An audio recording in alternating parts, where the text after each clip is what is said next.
Get up, everybody. Listen. Welcome to Get Up Right Morning Drive Devotional. I don't know what this guy doing. He ain't driving right, that's for sure. Check this out.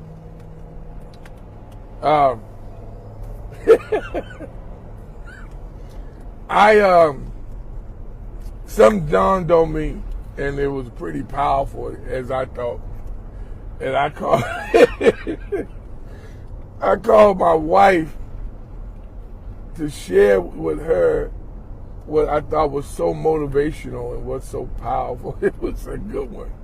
I called her, and she was like, yeah. I'm like, what? And she said, yeah. You know, like, that's good. And left it at that. And I'm like, wait a minute, partner. You supposed to be all excited and giddy and all that good stuff like I was. And she said, I am, you know. Well, her reaction wasn't what I was expecting. And I got off the phone with that joker. And I said, you know what? You got to learn how to be excited for yourself and by yourself. That's what we got to do. We got to learn to be excited by ourselves and for ourselves. So don't wait. I'm not saying anything bad about my wife. Y'all, I ain't crazy. Don't wait for anyone else to catch the revelation, to catch the vision, to be pumped and amped about what you're pumped and amped and excited about. And because I think somewhere in the Bible talks about though the vision tarries, wait on it.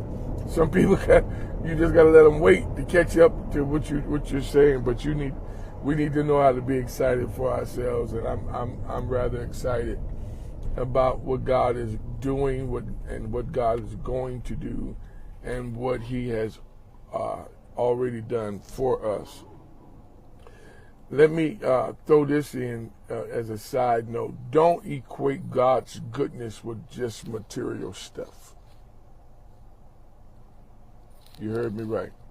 Don't equate it to just material stuff.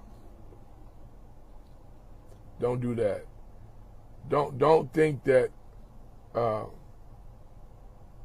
if you don't get the new car, God's not good. You don't get the house, God's not good. You don't get this, that, and the other, God's not good. Don't attach it to cash cars and cribs. The fact that we woke up this morning, God is good. The fact that we have the activity of our limbs because other people were able to wake up as well. But they're on ventilators and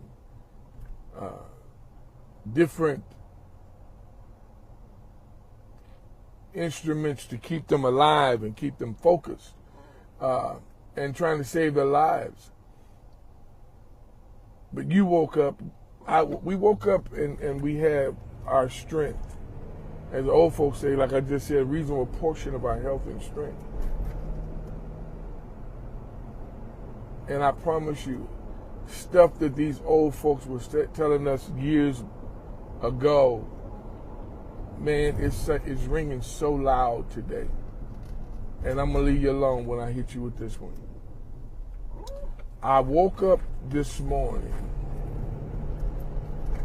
with a reasonable portion of my health and my strength. A reasonable portion of my health and my strength. That reasonable portion was enough to get me up.